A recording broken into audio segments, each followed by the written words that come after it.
We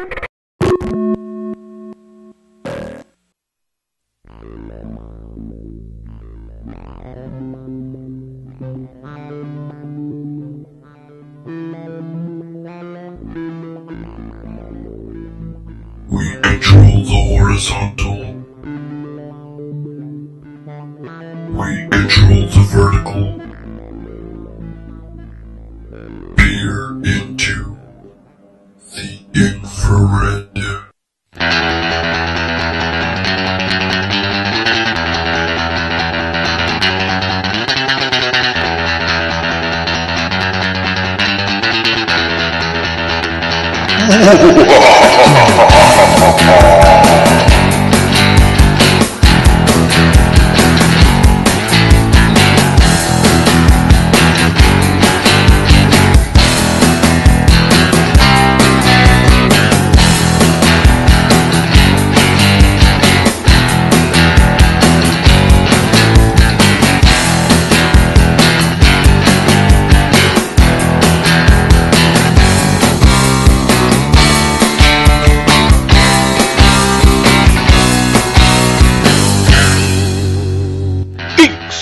Nerds, gamers, and fans, this is Tales from the Infrared. Join us as we dive into fandom and explore comics, gaming, sci-fi, and fantasy, all from a red pill perspective.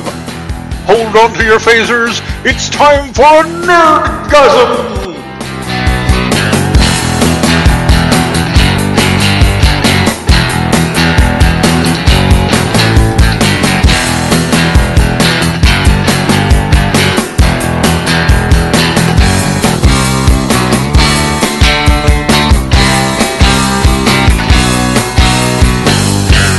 With your hosts, Dean Esme and Christian Chiasson.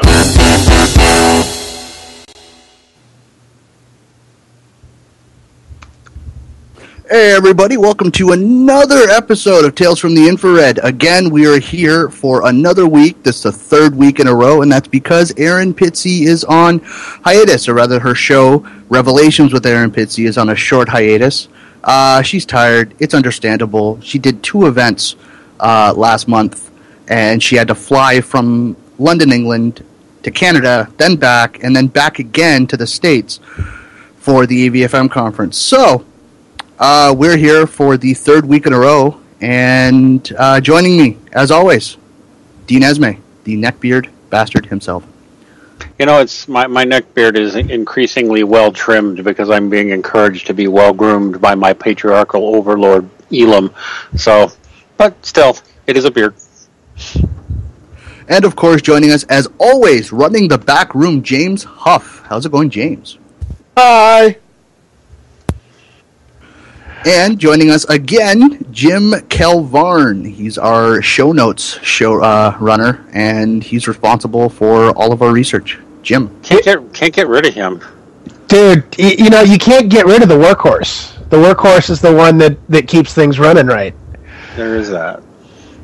Which is why you'll never be able to get rid of James. That's true. That's true. James is here until we either go out of business or he drops dead. And the honey badger herself, Rachel. Badger. Hi. Do you give a shit? Do you give a shit? No, I don't give a fuck. I have not given a fuck in a very long time. not a single fuck to be given. I have a funny story to tell you about that honey badger thing. If anybody wants to hear, but we'll talk about it later. Yeah, this week I am actually going to take you through the show notes. So, on the ticket for this show is Marion Zimmer Bradley's daughter accuses her of abuse. The world of science fiction and fantasy is in shock following news that the daughter of the best-selling late fantasy author Marion Zimmer Bradley has accused her mother of abusing her as a child. Authors such as John Scalzi, G. Willow Wilson, and Jim Hines have reacted to the allegations against a woman who has been regarded a pillar of the SFF community with horror. Greyland is the daughter of Bradley and Walter Breen, who was jailed for child molestation and died in prison.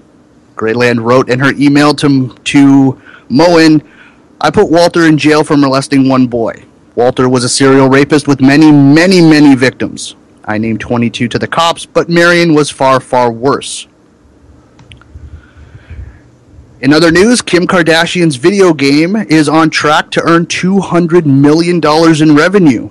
Brace yourselves. People are spending an ungodly amount of money on Kim Kardashian's mind-numbing iOS game, Kim Kardashian Hollywood. While the game is free to download, getting famous is not. At least not unless you prefer to wait for hours on end for your avatar to recharge itself with enough energy to attend all the photo shoots and club openings necessary to journey from the E-list to the A-list without spending close to $500 as Jezebel writer Tracy Egan Morrissey did. That's insane. Shockingly, Morrissey isn't the only one willing to shell out hard-earned dollars on Kardashian's game. Plenty of people are spending their own money on the surprisingly high-rated game to zip up the ranks and earn their place at the top of the A-list.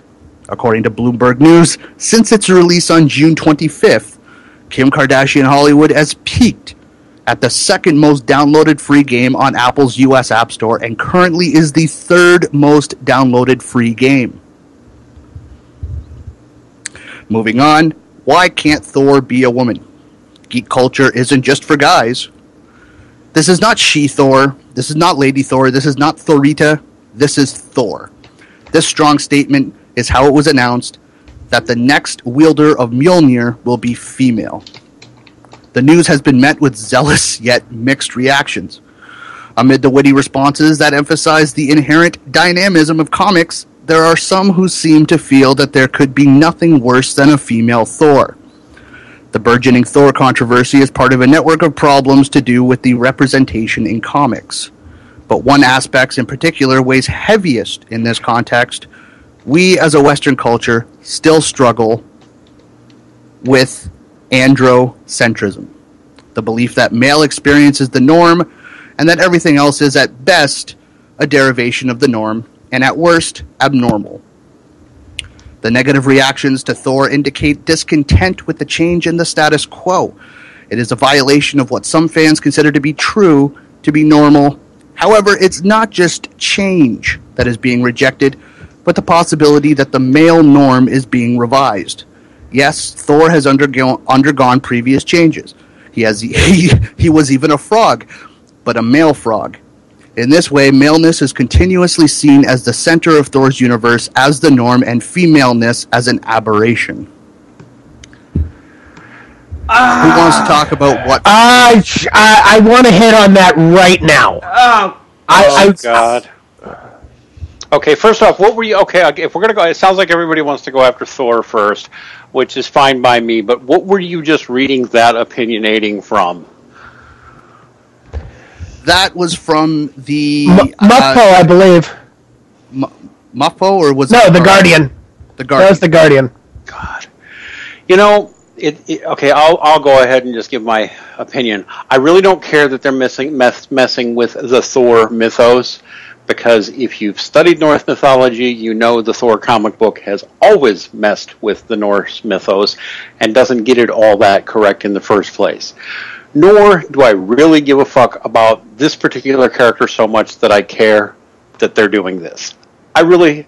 A fuck is not given on my part. But that set of opinions that you just read from is the dumbest shit I ever heard. Seriously. Does anybody study mythology? I'm sorry. A little, yes. A little bit. Yes. Norse mythology was one of my favorites. Extensively in my teens. But yes, same here. And gods and goddesses are normal in all pagan mythologies, and the whole idea that goddesses are not respected or revered is bullshit. Bullshit, bullshit, bullshit. Or that goddesses aren't powerful. Bullshit, bullshit, bullshit. So all of that bugs me.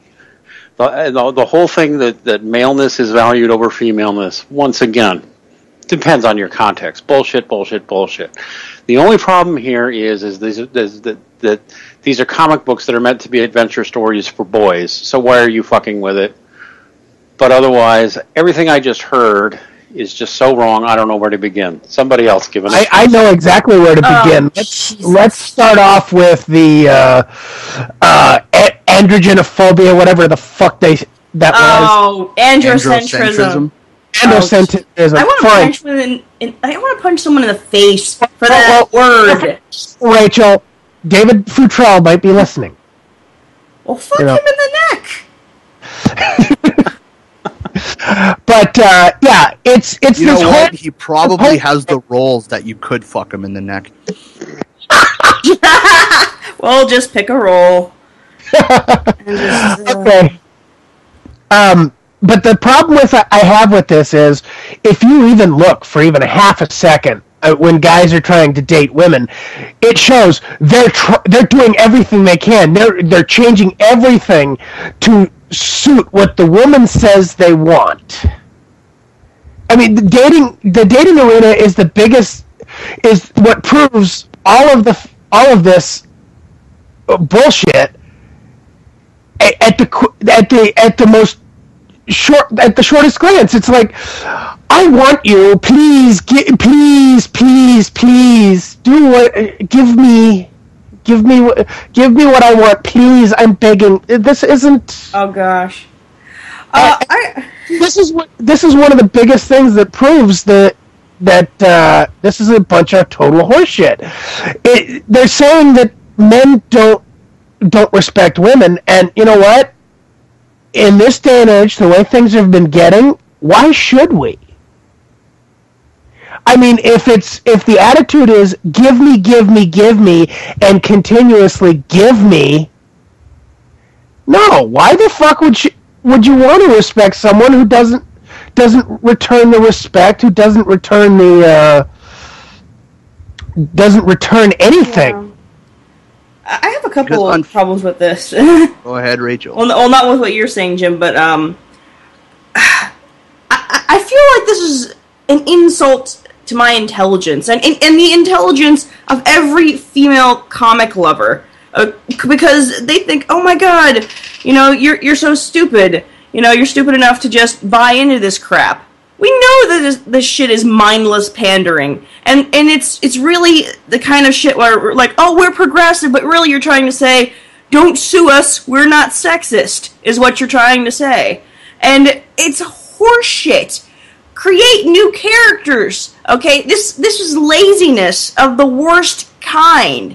I can't even begin to talk about my fucking rage at this shit, because they're talking about when they say androcentrism, what they're really saying is that they're trying to express that fucking feminist ideal of like, oh, men's bodies are the norm and female bodies are abnormal and all this other horse shit. Well, I have a huge problem with that in and of itself. I mean, if male bodies were the norm, there wouldn't be female bodies. That right there just says this is impossible. This is no. We are dual sexed. We are a sexually dimorphic species. Exactly. Yeah. And I think that I can guarantee you there's somebody at Marvel who's currently out of a job now because he suggested just that, create an original strong female character. And I can almost guarantee that there's also somebody else at Marvel who's out of a job because he or she made the suggestion that they use already existing badass female characters like Domino. I want to see Domino in more comics. She is fucking badass.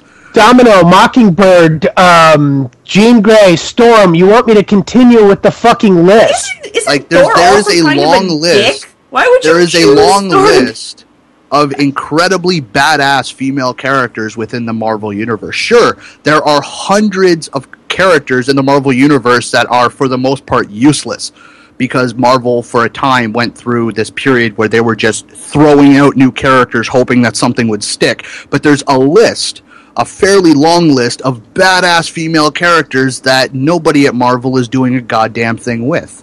It's true. That's absolutely true. Yeah, I could, like I said, I mean, I can sit there and go through name after name, not only of female, but male characters, and you can bring out new characters. You can bring out old characters who have been around for a while. Moon Knight. Nice.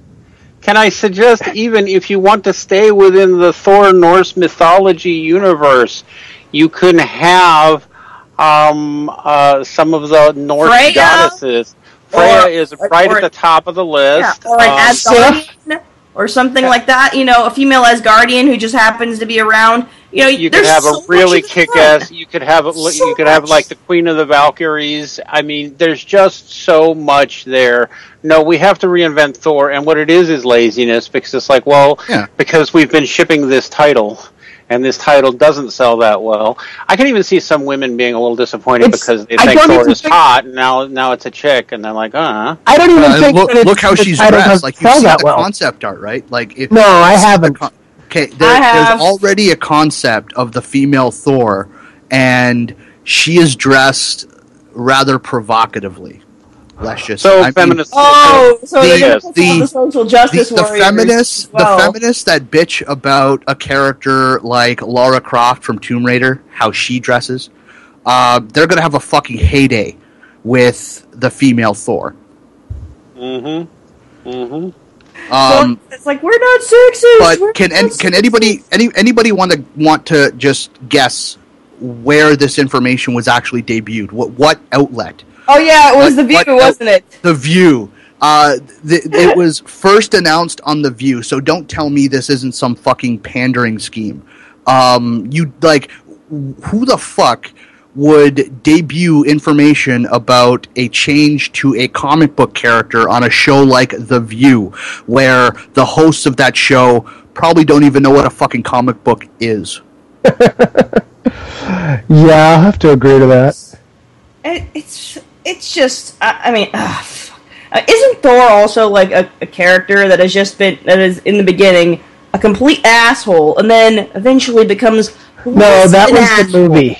That was the movie. Not entirely, because the character of Thor has always sort of been a little bit rebellious. I mean, that was, in the movie especially. In fact, the very first Thor movie, that was the entire, crux of the story, was that Odin, his father, removes Mjolnir from him, takes away his power, and says, only when you're worthy can you take your power back. Because he was just being he was being childish at that point. I hate to say it, but that sounds... Hold on. That's a legitimate question. Hold on. I think it's if you go back to that and what you said, it's basically when you serve someone else, when you serve women, when you serve someone other than yourself, then you are worthy of being a man. And essentially, that's a blue pill mantra right there. Yeah. If you have a dick, your place is to serve others. Yes.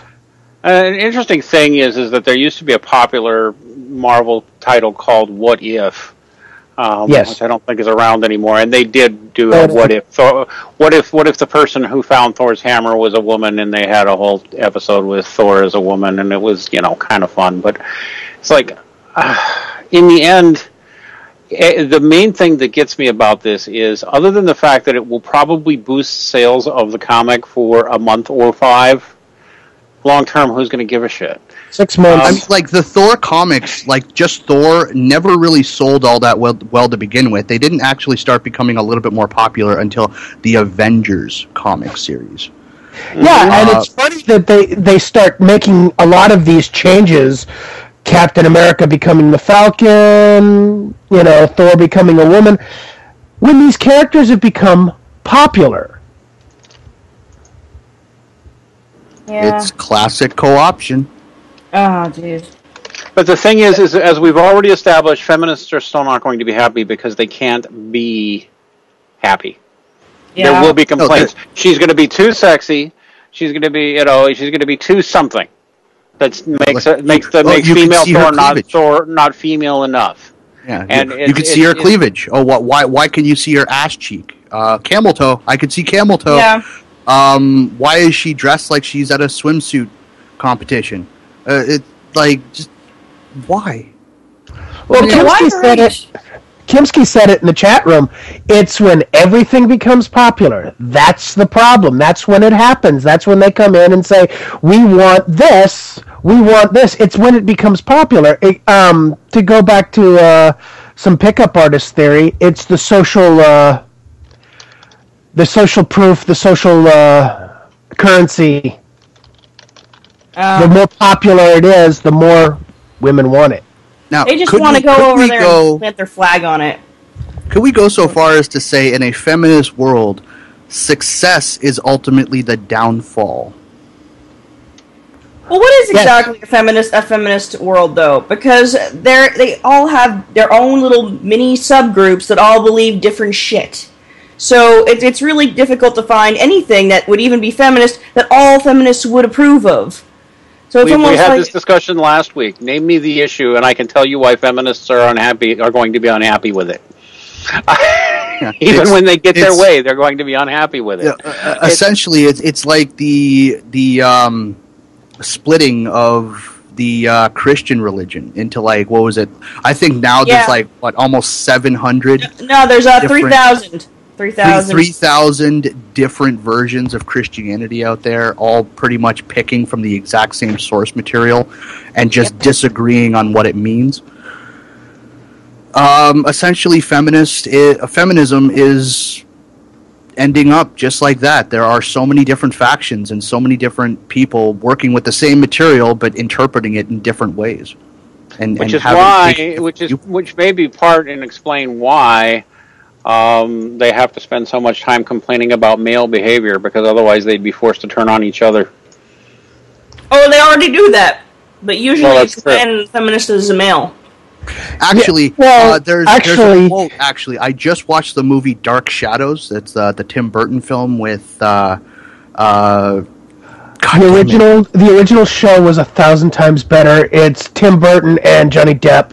Yeah, Johnny Depp. And the character of Victoria, she was asked, do you believe the sexes should be equal? And her answer told me everything I needed to know about modern feminism. Her answer was no, because then men would be unmanageable. Wow. That's a good line, and there's some real truth to it. That's and you can find reference to that attitude going back in a lot of actually traditional conservative values, which is why I'm one of the few people out there who still keeps well with my rallying cry. It's not just the feminists. It's not just the feminists. But yeah, sure. There's a lot of women who feel that way, and there's a lot of people. Hell, I've heard people even say, women civilize men, and that's just so condescending. Feminism 2.0. Feminism 2.0. I forgot the cunt's name, but she said, they need men because women civilize men. Yeah, I think that's projection on her part, really? And the reality is more a case of that men civilize women. It's this exact thought process that allows some of them to say, oh, guys, hey, let's get an island with all women, or let's just, kill most of the men, and then everything is just going to be magically right with the world. No, it's actually going to go the exact opposite way. Exactly. I deeply want somebody to hold that experiment, because I expect those crazy bitches would be at each other's throats within weeks. Mm-hmm. I really would, but that's just me. Let's go back to the... Hold on, Dean, I can guarantee it because I've seen it. I had one of my boot camp instructors tell me that in the female groups, groups of recruits coming in, here's what ends up happening. Actually, I'll tell you both sides.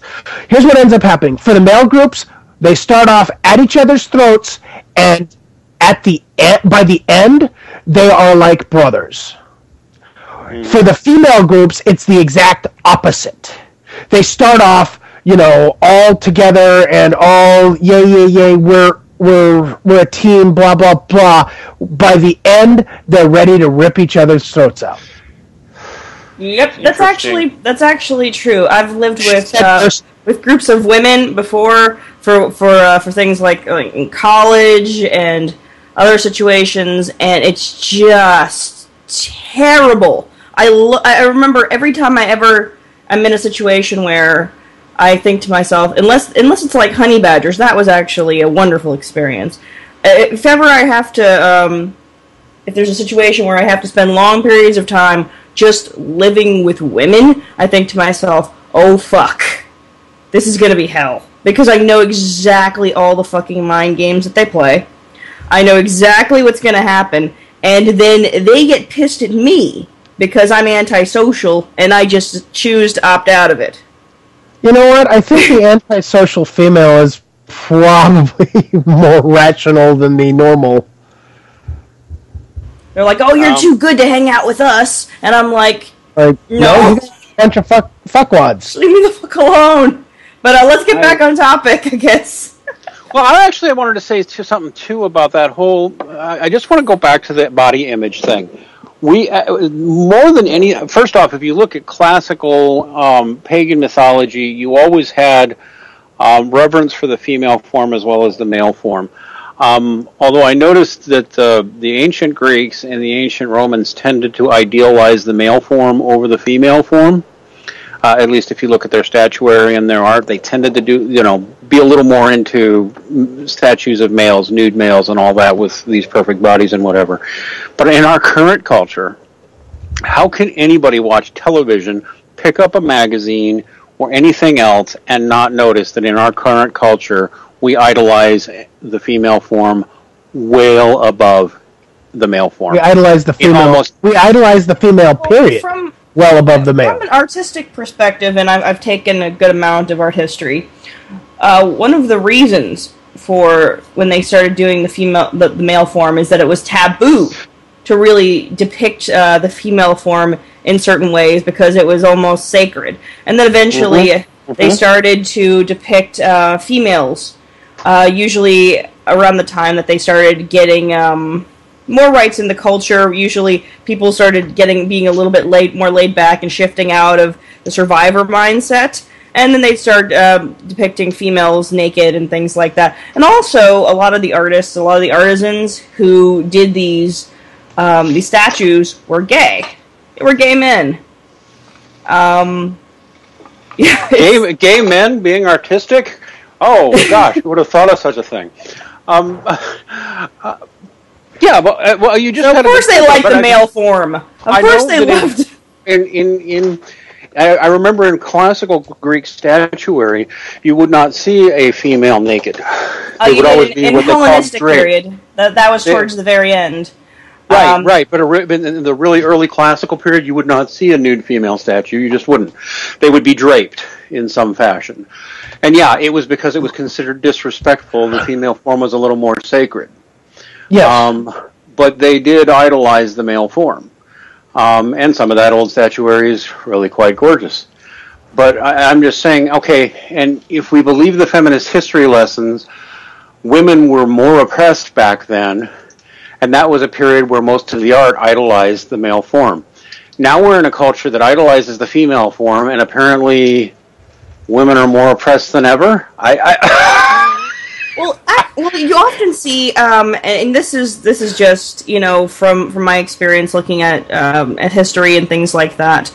It's often what will happen is that there's a survival period, and then there's eventually, often the other end, the time when capitalist wealth generation gets to a point where women start working, and that's around the time that all of that idealism around women starts to disappear. And and that's around the time that you start seeing the female nude and things like that in depiction. So it's really heavily tied to whether or not you've got a booming economy and whether people are doing really great and they're not at each other's throats just trying to survive. That's an interesting one. I'd have to think about that. That's an interesting observation. It rings true. It does ring true. Around the time that women start working and getting educated and things like that, you also have female solidarity that just comes out of that. So it's almost like that part of that sort of thing is just natural. It just happens on its own, without there being anything else. So feminism actually comes out of a society that already respects women. That already respects women and already is letting them work and do all this shit. And this is just a natural response to it, but they're like, oh my god, we're oppressed. But right about that time, they just don't notice all the shit that's happening that's good for women. Mm-hmm. Oh, and even, exactly as you just said. I mean, Senator Ann Cools had some good things to say about this at the conference a few weeks ago. It's like, women have always been seen as something, she said you can never underestimate men's urge to protect women. And that goes all the way back centuries. But it's an interesting observation. So what you're saying is when a culture is in survival mode, it's being even more protective of its females and their sexuality because of the desire to protect them. But as they start getting out on their own and being more self-reliant, things become a lot more equal. And that's just sort of a natural part of civilization. It makes some sense. Still, I mean, the current culture, look, I observed this 25 years ago. A friend of mine pointed out to me, you pick out any magazine that is for men and look through the ads and the photos of it, and what will you find? A lot of pictures of beautiful, scantily clad women. Now... Not only that, wait, a lot of the advertising... Okay. Wait, let me finish the observation. You pick up a magazine for men, and it will be full of beautiful, idealized, scantily clad women. Now, pick up a magazine for women, and what will you find? Even more pictures of beautiful, idealized, scantily clad women. It's true. With tips, tips on how you can look like this woman. And in the advertisements, all you need to do is buy this product. Yeah. Well, not only that. Wait. I'll go even further. I'll go even further with this. In those magazines, it's like how to please your man. What is your man thinking? But usually those articles are written by women who have never talked to men, and targeting women too. Those articles are targeting a female reader base. They're not targeting men. They're like, they're not saying, hey, look, this is what women are willing to do to please you. No, it's here. This is how you please your man. Go back to the men's thing. Not only are they giving me pictures of the idealized woman, they're also sitting there telling the men how we can please women. It's true. It's true. It is. Now, of course, they are also talking about other things, but it's just as soon as I hear that we normalize the male form and we think there's something wrong with the female form, what planet are they living in? I want to go there. I want to go to this planet because I've never lived on it. Neither have I. But you know what? I'll be honest with you, getting slightly back on topic with the Thor thing.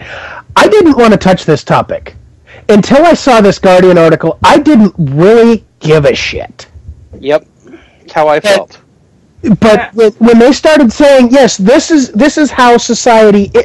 No!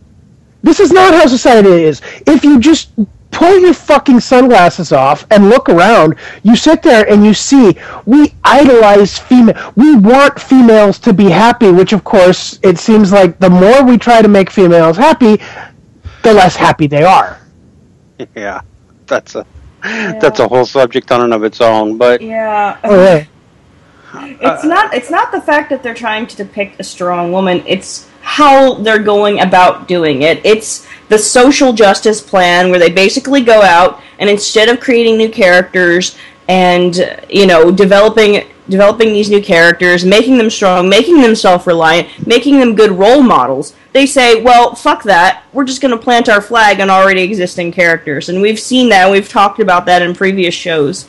And that's what they're doing. It's pandering of the worst kind, and it's really just an insult to the intelligence of every female who actually reads comics and hangs out with guys and, is the comic book nerd, does do all those things. It's also an insult to all these men as well. They're like, yeah, listen, we're trying to say, well, we're not sexist at all. But really, you're saying that. You're screaming that at the top of your lungs by trying to sit there and pander to these women instead of creating characters they have a lot of great, strong female characters in existence, and you're not going to push them up.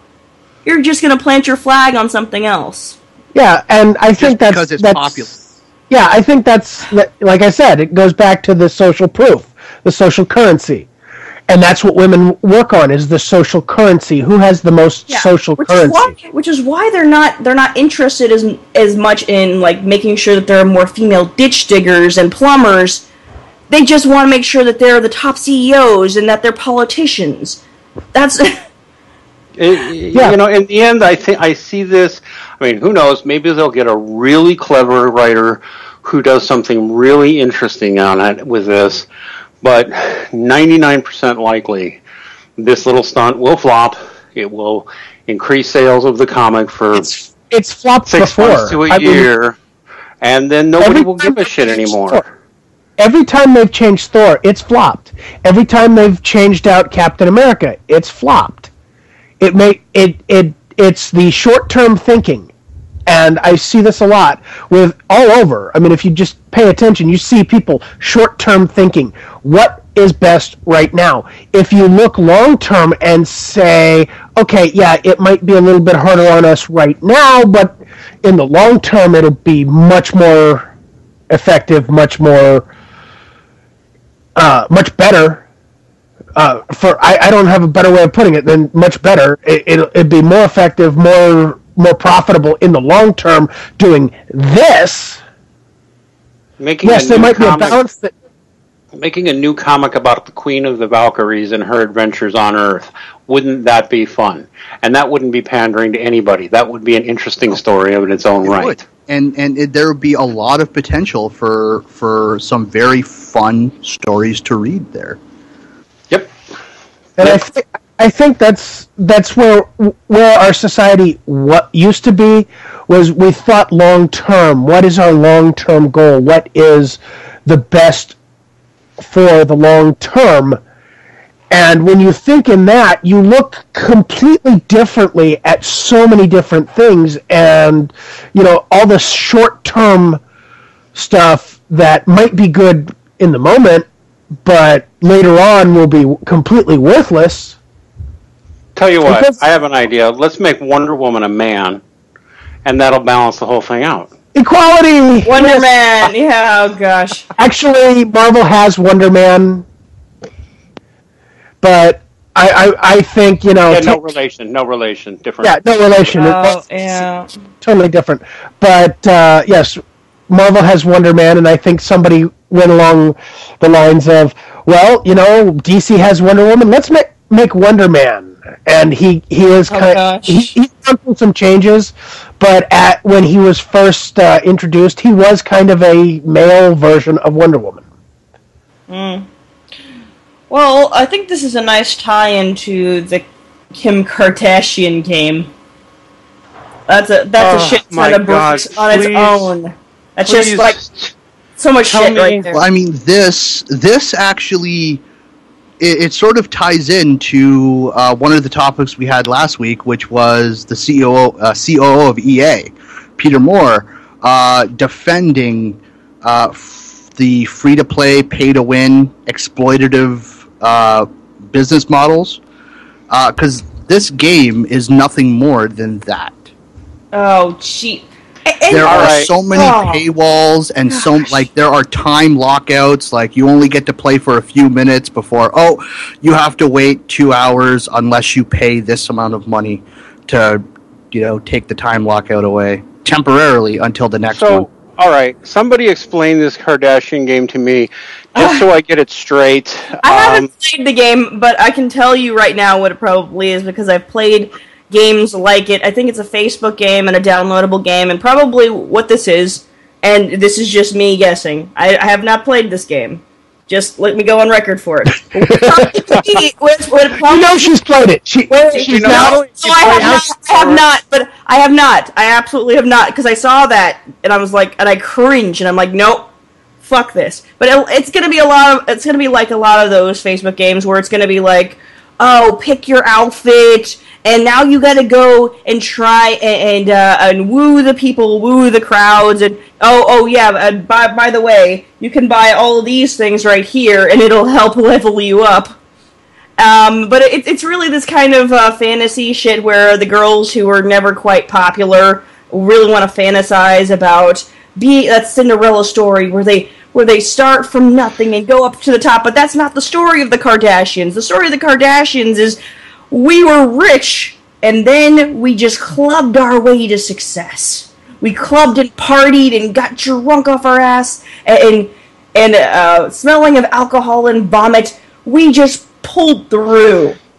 Well, see, something 404 in the chat room said is the Kim Kardashian game works just like a real life. When in doubt, throw money at your problems. Yeah. Oh gosh. Essentially, yes. Probably. Does anybody want me to read the description? Because I have it up here on my phone. I want to hear it. Okay, Christian, go on. Join Kim Kardashian on a red carpet adventure in Kim Kardashian Hollywood. Create your own aspiring celebrity and rise to fame and fortune. Create your own star and customize your look with hundreds of style options, including Kim Kardashian's personal picks. Star in a huge interactive adventure as you encounter other celebs, dedicated fans, persistent paparazzi, and even hang out with Kim herself.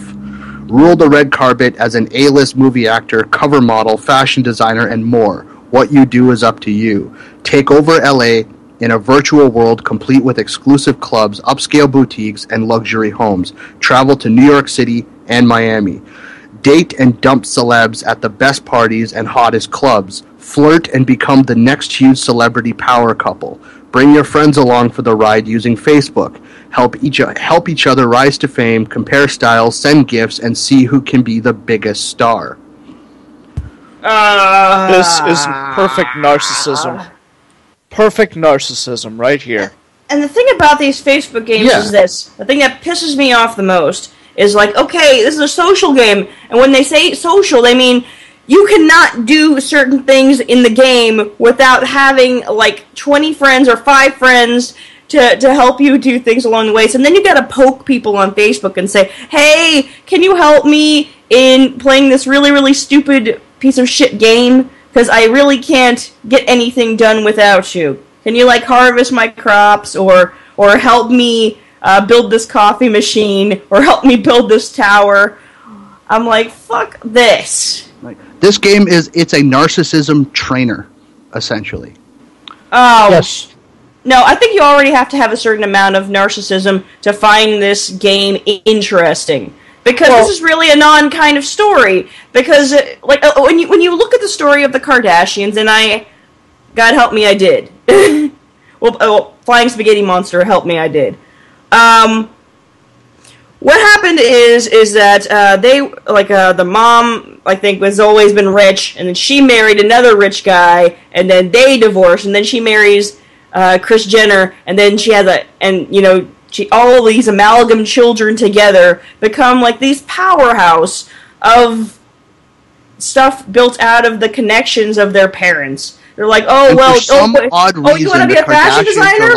Cool. Here. Well, for some odd reason, the Kardashians have become like the royal family of the U.S. by doing nothing. By doing absolutely fuck all. Yeah, and the thing about it is that what they'll do is they'll say, oh, I'm a fashion designer. No, what you're doing is you're paying a fashion designer to sit there while you sit there and give them, I would like something like this. Bitch isn't fucking sketching or anything. She's not doing any sewing. She's not doing nothing. Okay, you're just being there and you're supervising.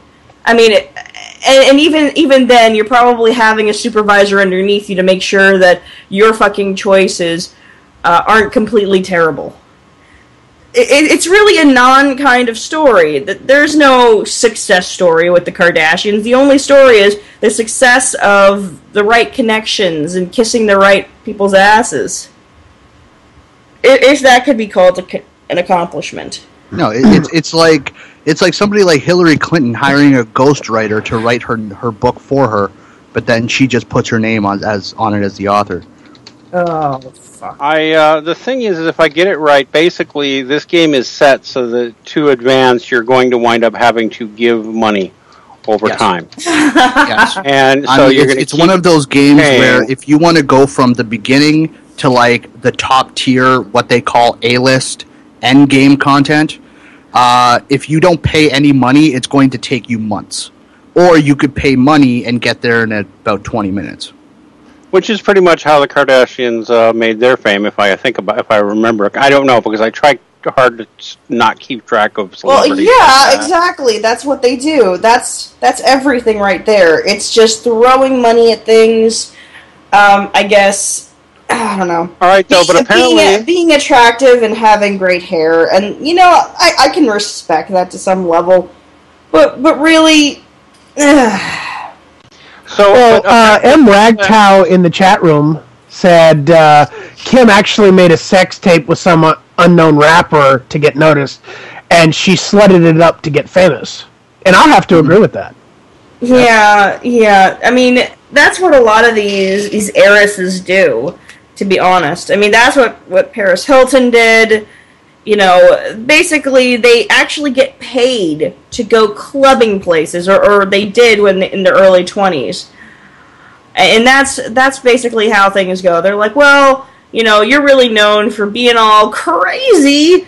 Let's just, toss a bunch of money at you, and then you'll party at our place. Yeah, and the problem with that is that tells other women, okay, to get what you want out of life, you need to, slut it up? Get naked in front of thousands of guys and just fuck people. Yeah, fuck the right people. Actually, no, it's not just fucking people. It's fucking the right people. Yeah. Fucking the famous people. Yeah. Yeah. Fuck the right people. Take the right pictures. Make the right sex tapes, and you'll go far, kid. It happened with Tila Tequila. Oh gosh. So, but apparently we have found the way to get women interested in video games, and so we need more video games like the Kim Kardashian video game. That way the feminist ideal of getting more women to play video games will be filled. It will be more inclusive. Never mind that it's sick and depraved and stupid, but the thing about it I'm is just being ironic here. I remember, Dean, you said how you can tell us how it's going to be offensive to feminists. Go on. Tell the people how the whole Kim Kardashian game is going to be offensive to some feminists. Well, obviously it's going to be popular with feminists because it is, empowering women and it is female-centric, and so that's all good. But, of course, it is going to be offensive to feminists because it is all about how women get ahead by their looks and by shallow things, but it's going to be empowering to feminists because it's all about sex and women being free with their sexuality, while it's at the same time denigrating to women because it's using their sexuality. See, so really it's the ultimate feminist, anti-feminist game, and everybody can be unhappy and happy at the same time. It's all logical to me. Yeah. The non-sex positive feminists are going to will shit a brick over it, though, because anything fun or anything sexual is offensive. They're like, because of course all penis and vagina sex is rape. Right, the sex negative feminists will hate it because there's sex here. The sex positive feminists probably will think it's great. And then there'll be the other ones in the middle who just, I don't know. Why isn't Kim Kardashian an action hero? Yeah, they're like, why isn't she a scholar? Why isn't this about going to college and things like? Well, actually, if it was her going to college, it would basically just be going to frat parties and shit like that. Well, if it was her going to college, it would be frat parties. The game would last 2 minutes. The game would last 2 minutes. You would get 1 minute and 45 seconds of introduction, 15 seconds of her sitting in class, and then flunking out. Oh gosh.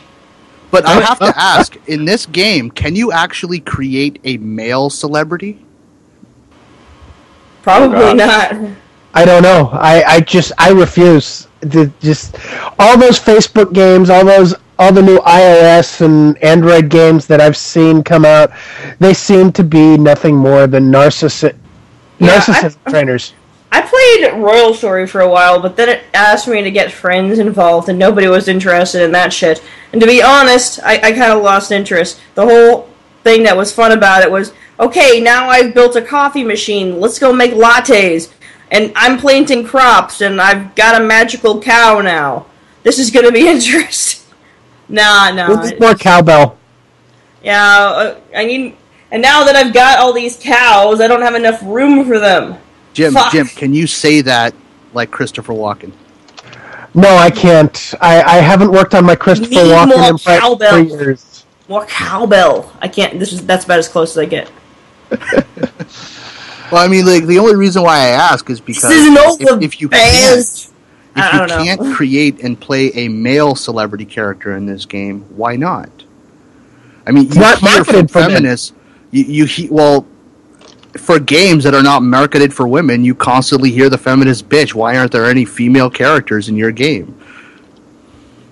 Yeah, personally, I don't give a shit. I'm not going to play the goddamn Kim Kardashian. No, I'm not. So I don't give two flying fucks if I can or can't play a male fucking character. But I mean, you could turn that argument right around against them for games that are marketed towards women. Yeah, why aren't there any male characters? Oh, there are male characters, but they're not playable characters. They're male characters that you date and then dump for the purpose of becoming more famous. Oh, wait. Wouldn't that just be the, Sarkeesian's latest video turned towards how males are objectified? Oh, yeah, men is background decoration. Men is background decoration, yes. I mean, there you go. That Kim Kardashian's game is sexist against men. There you go. Perfect. We Sarkeesian'd it. We pulled a Sarkeesian. David, you can take that out of context. Go right ahead. And when you're done, kiss my ass. Oh, gosh. Who are we kidding? He's not listening to us. Not us. You'd be surprised. I mean, really, after what he recently went through with that whole interview and then the whole Twitter thing, he might be looking for anything, and I mean anything, to at help one point save a little face. Yeah, that SmackDown was epic. He actually, at one point, he called me out, but he didn't call me out by name. Instead, he just tried to shit on Allison and Karen in one article when I was criticizing him. And I'm like... The two women in the movement you don't want to go after because guaranteed they're more smarter than you. Yeah. More smarter? Hey, that's not proper English.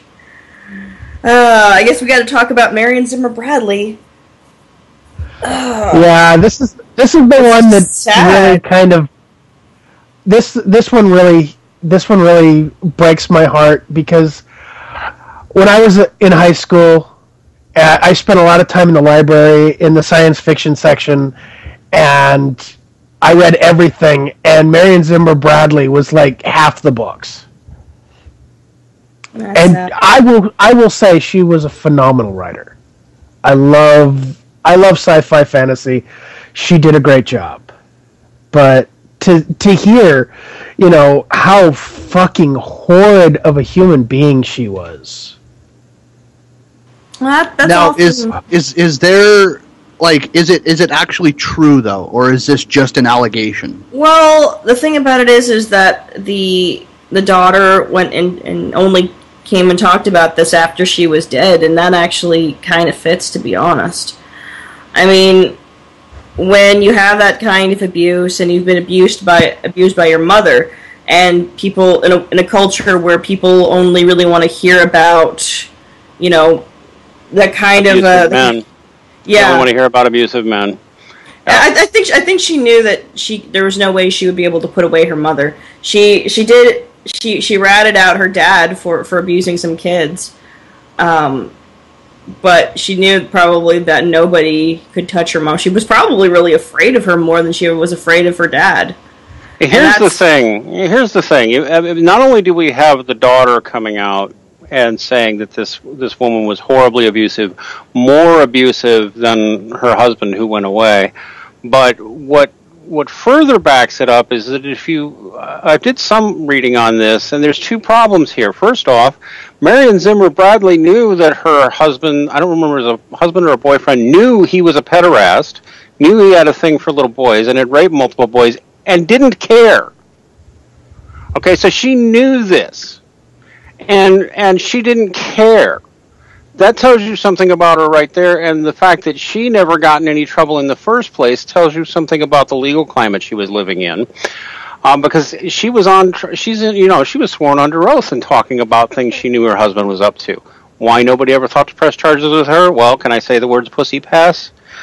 Yep. The second thing that corroborates, however, which to me is even more damning, she's not here to defend herself, but her son has come out and said that her daughter's telling the truth.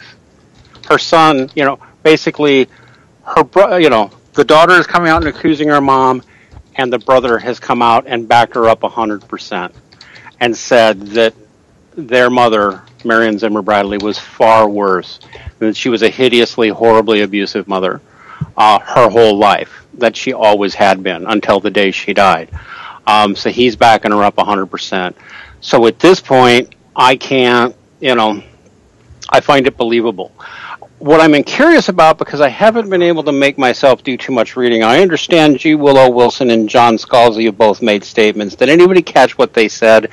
Because I have some icky feelings about both of those writers, and kind of personal feelings, because I interacted with them. Willow Wilson even actually used to write on my old blog. And I've had a few conversations with her. I'm curious what she said, and I'm curious what Scalzi said. Does anybody know? No, I didn't even know these people existed. I could quickly look it up if you guys just want to continue talking. I'll see if I can find quotes. I think what it is that Willow, what gets me. Oh, go on. Willow. Go on. Well, okay, I'll go on. Willow, I used to really respect. And she used to have a lot of nice things to say and reasonable things to say. And then she turned feminist after giving birth to a daughter, and turned really, and that really depressed me, because I used to have a lot of respect for her, and I've lost a lot of my respect for her. And John Scalzi, I've also interacted with him over the years, and I stopped interacting with him because he is a classic white knight male feminist of the worst, most abusive variety.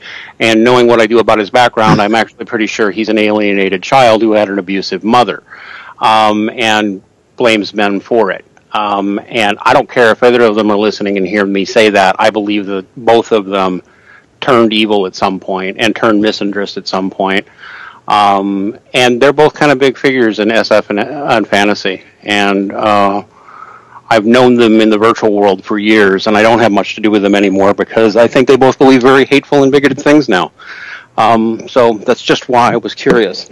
I'm sure they said all kinds of things that were conciliatory and tried to somehow make the best of this. Marion Zimmer Bradley is a very important figure. I think Jim, you and I are both about the same age, right? I just turned 48. You're a few years older. You're about a decade older than me. Oh, that much older. I'm that much older. Okay, I remember when science fiction and fantasy were very much a ghetto. They really were a ghetto. They're pretty. I do have a quote here from G. Willow Wilson. Okay, what did she say? But as for John Scalzi, the only thing I could find, he tweeted it and called the allegations horrific. Okay. G. Willow Wilson said, and I quote, "I can forgive artists for falling short of their ideals, but not for child abuse. Will never recommend any of her work again. You can't cover shit in gold leaf and then claim it doesn't stink." Well, good for her. I'm glad. She at least said the right thing. Scalzi probably wouldn't be caught dead criticizing a woman. She just gained a little bit of respect, in my opinion, by saying. Willow just regained some of the respect I used to have for her that I had lost for her.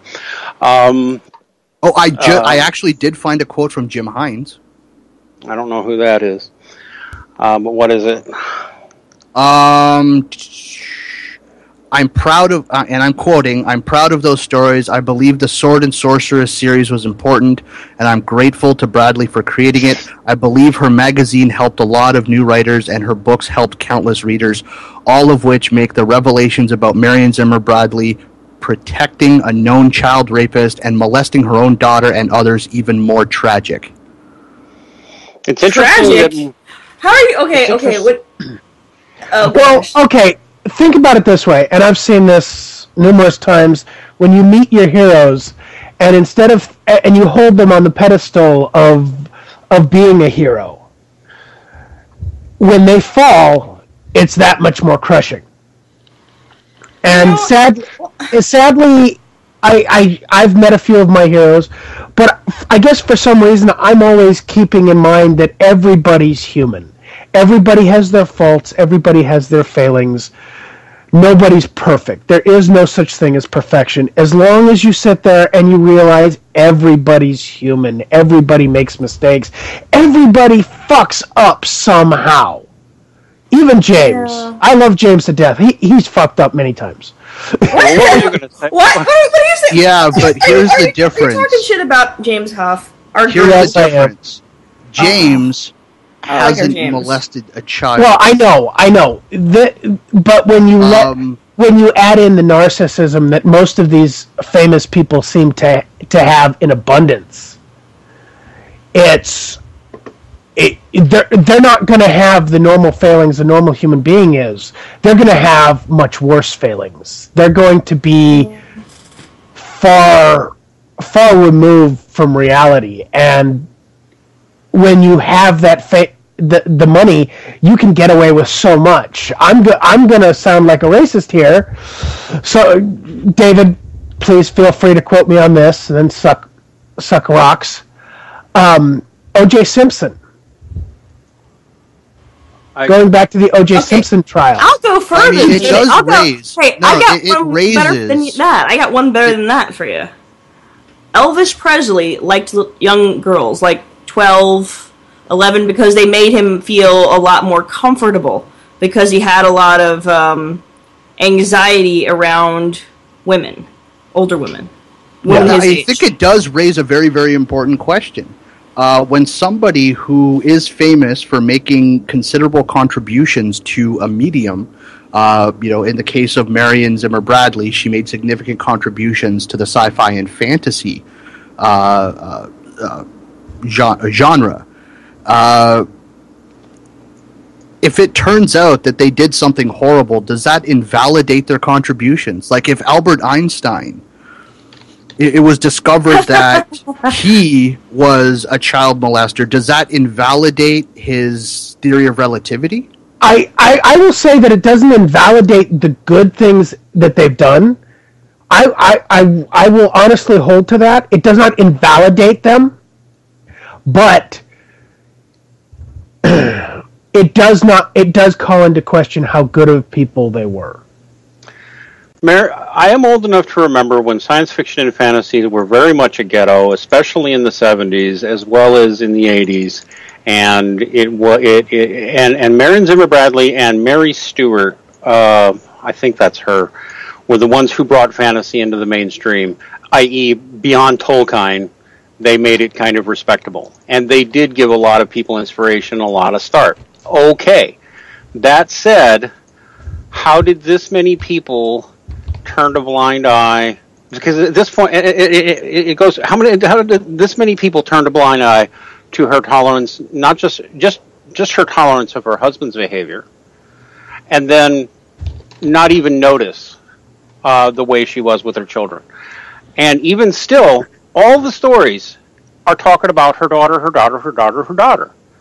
brother's backing her up and saying he was horrifically abused by his mother. And still, most of the conversation is about her daughter.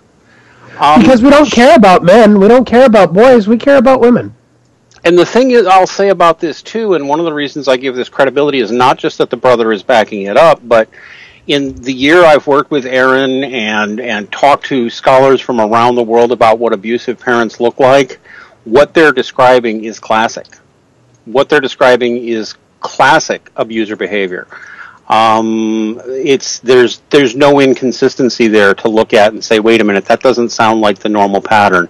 No, Marion Zimmer Bradley seems to have fit the typical pattern of the female abuser, and who've gotten away with it in the typical way that female abusers get away with it. I mean, she actually, in a just world, should have been in jail already with her husband for at least aiding and abetting him. But you're probably right that the daughter knew she couldn't get away with saying anything, and so did the son. I read the interview with the son, and it's clear that he's mentally damaged, and is still bearing the scars from it. But of course, all we're doing is talking about the son. I mean, okay. Well, we need to talk about the son. We honestly need to talk about all sides of this. It shouldn't be just one side or the other. And no one else is going to talk about the son. Yeah. No, I know. There's an interview, I put it in the show notes, from Starfire Studios, the guy who, Chris Starfire, who interviewed the daughter in the first place. And you read this interview, it's in the show notes.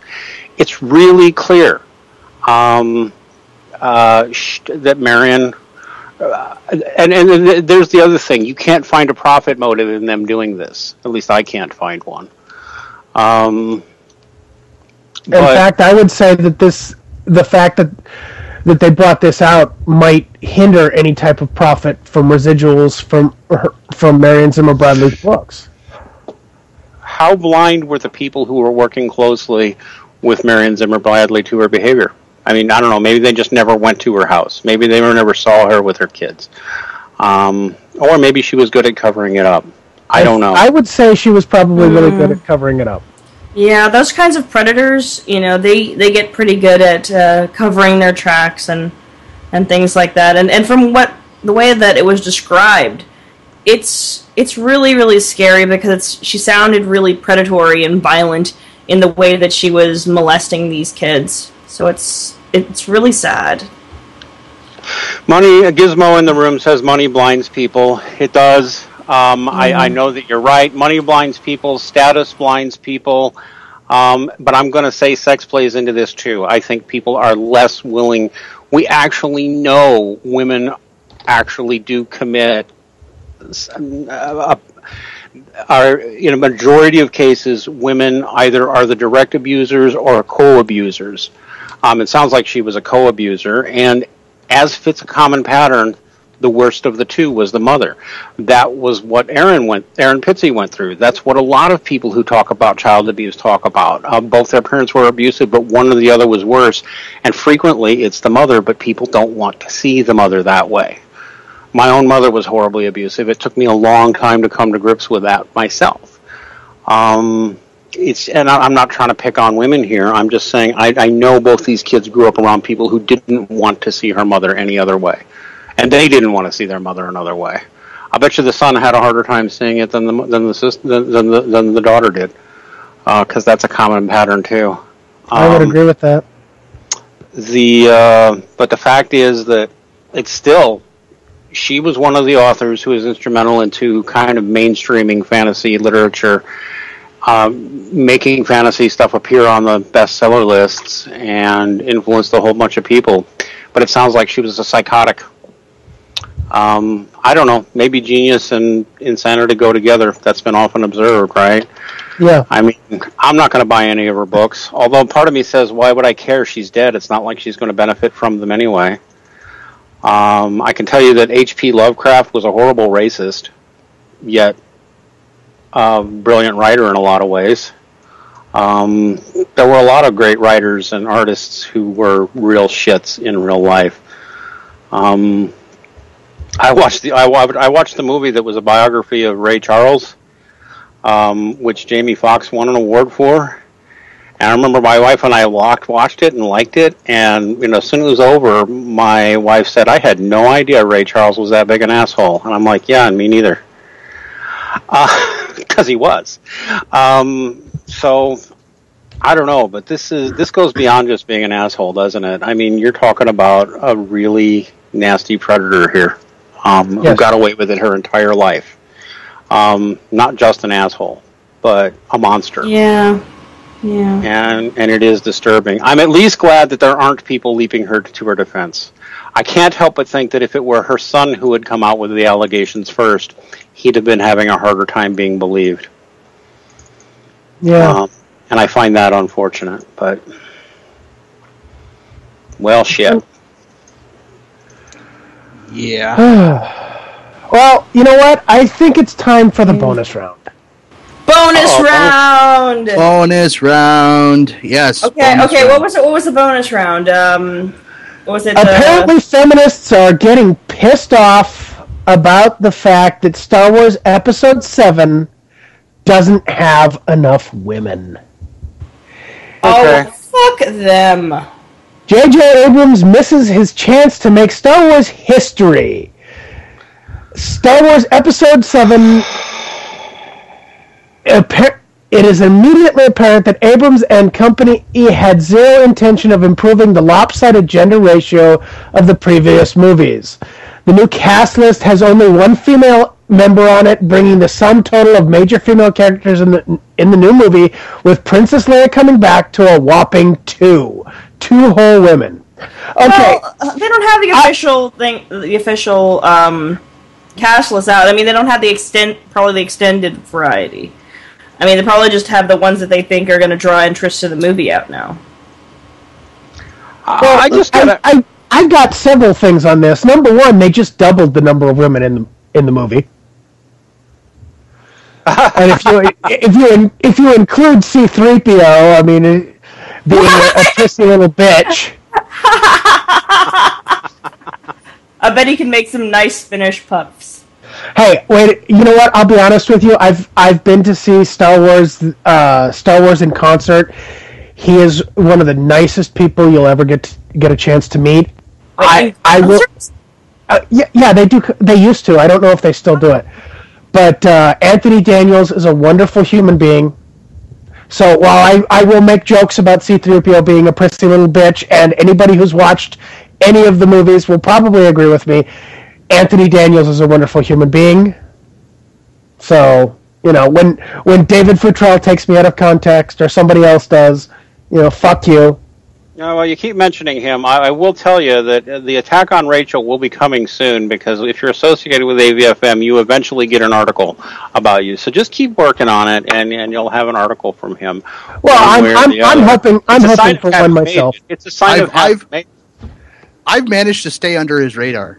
So that's really unfortunate. That means you aren't really a true MRA yet. You'll know you've hit that true MRA status when you get a hit piece from that little scum bucket. I can't. But anyway, I'm just joking. Let's continue with this. I mean, you know, you've got Star Wars. The first 6 were not about the women and what they were doing. Yes, it's great that they were doing stuff to help out the galaxy. Any person who does something to help out society is generally considered a good person. But the story, when you boil it down to it, was the fall and redemption of Anakin Skywalker. Yeah, that's number one. Number two, and maybe this is just, you know, rarely do I actually care, right? Like, all these stereotypes about how men are supposedly threatened by strong women. No, bullshit. One of my all-time favorite characters of all time was Ripley from Aliens. I could name all. I'm not offended by powerful, strong women at all.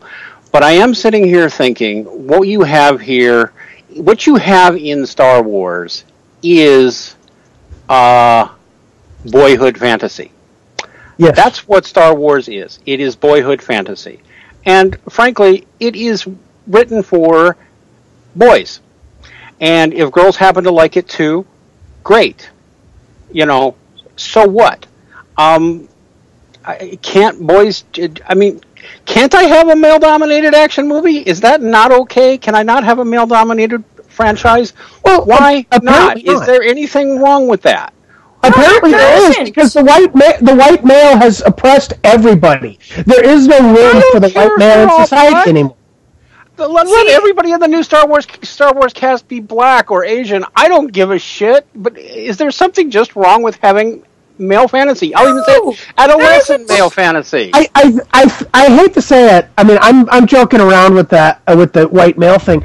The problem is this is what I've seen is white men seem to be more inclusive and more willing to do things for other people and help out other people than anybody else. And I think we're doing. Sadly, I think we're going about it the wrong way. We need to start telling people, get up off your ass and do the job yourself. Do it like everybody else has. It's really ridiculous. Well, I really have a problem when these people start bringing up shit like the Bechdel test and things like that to find out if this movie is truly sexist. And I'm like, are you fucking shitting me? What is wrong with a fantasy movie that has nothing but men? What's wrong with a fantasy movie that has almost all women? I don't see an issue with this here. But the thing about it is, called a porno. Yeah. No, but the thing about it is that these women aren't making entirely fantasy driven movies that have mostly women. And you do see every now and then a movie that is almost entirely full of female, but it's usually women, but it's usually romances. It's usually romance flicks. It's almost never a fantasy film because these women aren't interested in that. And if they did do a fantasy film, it wouldn't be a purely fantasy-driven film. It'd be a romance-driven film because that's what sells Maleficent. to women. Oh, wasn't that romance-driven though? It was it was partly Absolutely. romance-driven, but most of the movie was really just her being a complete cunt. Exactly. It was her being an asshole after the romance fell apart, after, her love interest betrayed her. Stefan Molyneux put a really good video together about how that's exactly what it was. It was just Maleficent just diving into her pain and hatred and taking it out on other people. I didn't see the movie, but whatever. And at no point is she really condemned for this. You can tell though everybody is pissed. Even all of the little fairy creatures are like, shit, things got really messed up. Okay, somebody get her another relationship or something because this stuff needs to end.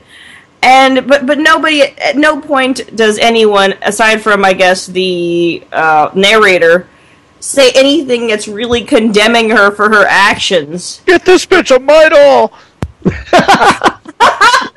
Oh shit!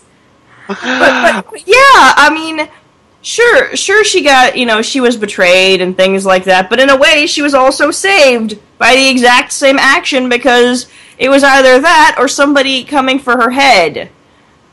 Yeah, I'm sorry. At that point, you're choosing the lesser of two evils. Often that's how life works. And the first time in her life she ever has to feel pain or agony, she throws a bitch fit and then makes everybody suffer. Because think about it, she's magic. She can have anything she wants. She lives in this magical moor that's full of anything she could ever want. And the first time she ever has to face hardship, she loses her shit.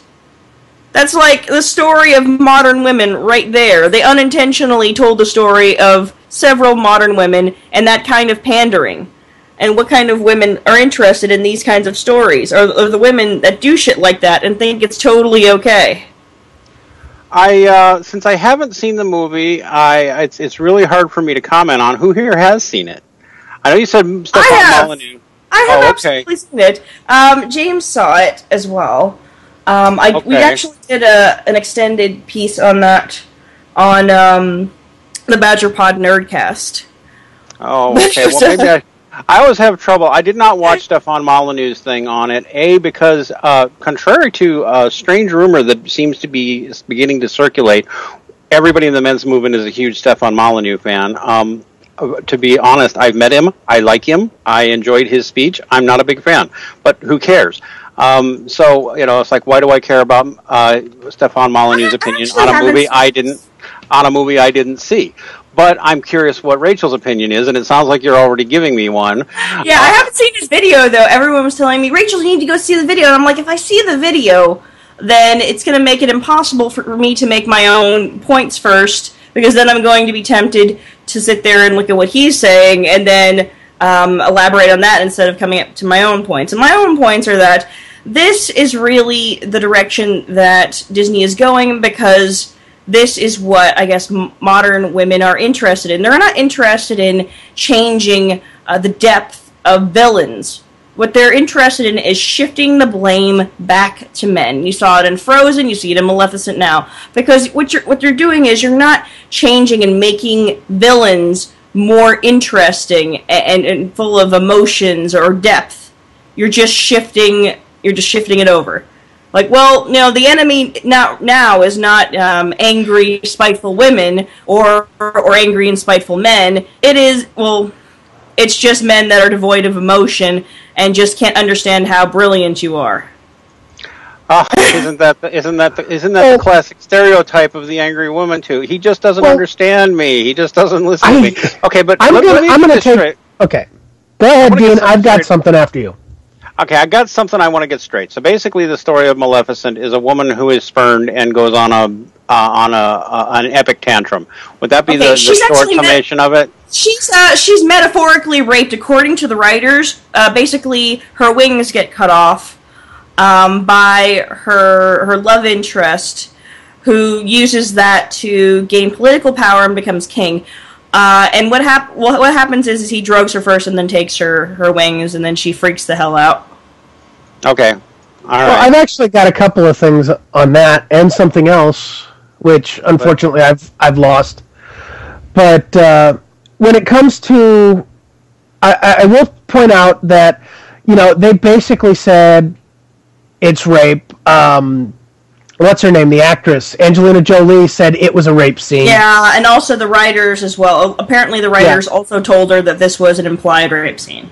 Yeah, but the problem with the thing with it is he had to choose between basically cutting her wings off or killing her, and which is the lesser of two evils in reality? If she dies, that's it. It's over.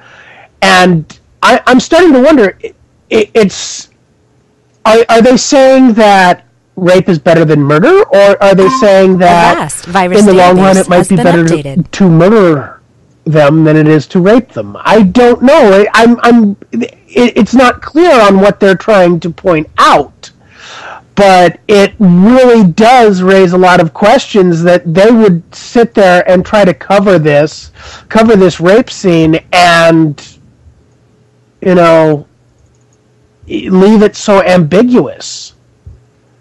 Well, I mean, then there's also the fact that later on in the movie, she's faced with the exact same decision. She's put in the place that he was in, and her choice is either kill him or let him live, but he becomes completely subservient to her. And of course, she chooses to let him live so that he may become completely subservient to her. So she makes the exact same choice. No, she kills him. Oh, she does kill him? Okay, admittedly, I did not see the movie. I was going to, but after I saw Stefan Molyneux's video, I decided it's not worth my time.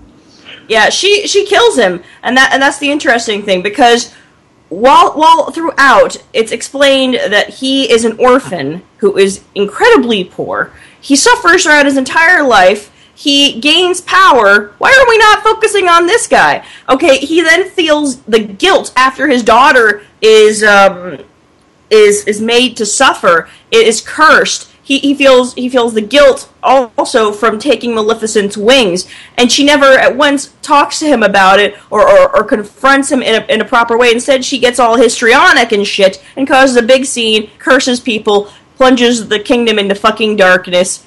It's ridiculous. And eventually, she's of course restored at the very end. Spoiler alert. Gets her wings back, and then she's like, no, it's okay, cool, I'm not going to be the Dark Queen anymore. But nobody sits there and says anything about the fact that she was an outright cunt for, 17 years. So basically, the entire point of this movie is just hell hath no fury like a woman scorned. Yeah, it's okay to be a complete asshole as long as you make things right in the end. And it's okay as long as you were wronged. To go kill a mentally ill man after sitting there and torturing him for 17 years. Okay, well, I may have to see this film just so I can draw an opinion on it, but it doesn't. I hate drawing judgments on things I haven't seen. But I'm not getting any real strong recommendations so far. I wind up disagreeing with Stefan Molyneux a lot, which is why I wasn't that interested in what he had to say about it, but it sounds like Rachel has a very similar opinion anyway. I might actually go see that after the show. I haven't seen his video on it. I mean, I've heard people tell me about what he's talking about, but really, this is just a symptom of this kind of narcissism that's starting to spring up in Disney. This idea of how we need to pander to women, and how it's not a means of it's not love and passion that redeems people. It is the sacred feminine now. So basically, it's all about women's empowerment through sadism. I mean, is that more or less my theory? I think it's more about love, love and compassion, but only when it's expressed by women in the sacred feminine. Because no, it's no longer the love between men and women that break the spell. It is now the love between sisters or female friendship. You're not going to see that shit happen, though, with male friendship redeeming everyone. Watch, that's not going to happen. It's just going to continue to be that whole sacred feminine bullshit that they're going to continue to push. There is no brotherhood, there's only the sisterhood, and everything else is worthless. Yeah. You're going to... And if there is a male-driven fantasy that comes, again, out of Disney, what it's going to be the man is redeemed by a woman. That's what it's going to be. He's redeemed by the woman. He's made right by the woman. It's the sacred feminine. Well, the problem I see with that is Greek myth. The man was redeemed by himself, not through his own actions, not through somebody else. And it is a nice commentary on our time about how we're saying that the only way a man can be redeemed is through his actions for women. And that's... How is that correct? That is not true. That is not how life works. You even look at the one fantasy, or one of the few fantasy movies in Disney that is male-driven, talking about the relationships between men. They're always redeemed by a woman. Okay, it's you got Aladdin. He's a thief. But it's only through his love for the princess that everything turns out okay. Beauty and the Beast. Beauty and the Beast. The Lion King. He's fucking off. He's doing his own thing out in the jungle. But she's like, listen, you got to come back to your responsibilities, Simba. Okay, you got to come back and do right by all the people over here. It's not him making the conscious decision to go back because he thinks he should. It's only because Nala came back. So that's an ongoing theme. And Tarzan's going off and doing his own thing. And then suddenly Jane shows up, and then he's forced to make these really tough decisions about who he wants to be. Now, I'm not a huge Disney fan to begin with, but this does seem to be a trend in Disney movies over the last 30 years or so. It can't specifically be any... Oh, also, Hercules. When they did the Hercules, the Disney Hercules, it's only through his compassion and saving her life that he manages to attain godhood. It's... Yeah, okay. Oh, sadly, I think that's exactly what Disney's going for. And you know what? If that's going to be a theme in the new Star Wars, as far as I'm concerned, I'm out. I'm coining the phrase now. Wait, hold on. Disney, vaginas are magic. I like that. I don't see J.J. Abrams doing that to Star Wars. I really don't. J.J. Abrams doesn't give a shit about this, not from what I've seen. He doesn't mind writing a strong female character, but remember, J.J. Abrams is in charge of this new Star Wars. Obviously, our feminists are pissed because But Disney still holds the purse strings. Disney hold the purse strings, but J.J. Abrams does what J.J. Abrams wants, or you don't get J.J. Abrams. And that's the truth. J.J. Abrams gets to do what he wants to do, or you don't get him. He gives no fucks. He gives no fucks. That's right. I don't care if he's only directing. He will direct the film that he wants to direct, or he will not direct it. And when he took over Star Trek, just for example, what was one of the very first things he made sure to do? Bring back the mini skirts and the hot green chicks. So I don't think he gives that much about feminist sensibilities. That's all I'm going to say there. So, keep your wait and see attitude before you decide that's where Star Wars is going. I'm still wait and see. I don't get me wrong. I'm hoping. I have my lightsabers. I would probably dress up as a Jedi and go into the theater opening night at midnight if possible. I would too, but I have no one to go with. The problem I have. You can come out here and we'll go together. The problem I have is Disney will try, at the very least, try to put their fingers into it, and whether or not they succeed, I don't know. But Disney will try to put their fingers into it and change things around. So, are you saying that Disney? That Disney is going to finger Star Wars? They might. Yes, be. Disney is going to finger Star Wars. Take that out of context. There you go. Oh gosh. I think that's the perfect context. No, okay, I'm going to say no, and that they're not going to fuck it up that bad. We'll see. Maybe I'm putting too much faith in J.J. Abrams, but Disney's not that dumb. Disney has managed to separate its original cartoon products from its touch-tone films and is pretty much left the Pixar people alone, even though it owns Pixar. It hasn't really fucked up Pixar yet, and it's held Pixar for almost a decade now, I think. I think, but that's the thing, is I think Disney's been getting into it more and more. And if you notice, that it's within the last couple of years that they've been collecting things like Marvel and Star Wars, and look at what's happening to Marvel lately. Marvel never used to sit there and pander to anybody, but now... Oh, yeah, they did. They always try. Oh, gosh, yeah. I might have been missing it. I'll grant that, but for the most part, I hadn't seen it. Well, go ahead, Ray. I am concerned, though, because we do see that feminist presence just creeping in, and what's happening was like I said before, it's like, women don't need no man, but men certainly need women in everything that they put them in. So that's bullshit. That's bullshit. I have an interesting off-topic question for you. We know we got a documentary filmmaker who's doing a documentary on the men's movement, Cassie J, right? Cassie J, yes. Now I don't know what her film is going to turn out like. I don't know if it's going to be sympathetic to us, hostile, indifferent, whatever. But I am curious. Did she interview? She interviewed you and some of the other badgers at the conference, didn't she? Yes, she did. Yep. I remember mentioning this to her a few weeks before the conference. I said, "Have you ever heard of the Bechdel test? You might want to see if you can make your movie fit it." And she said, I had actually only recently heard about it, and I might try to do that very thing.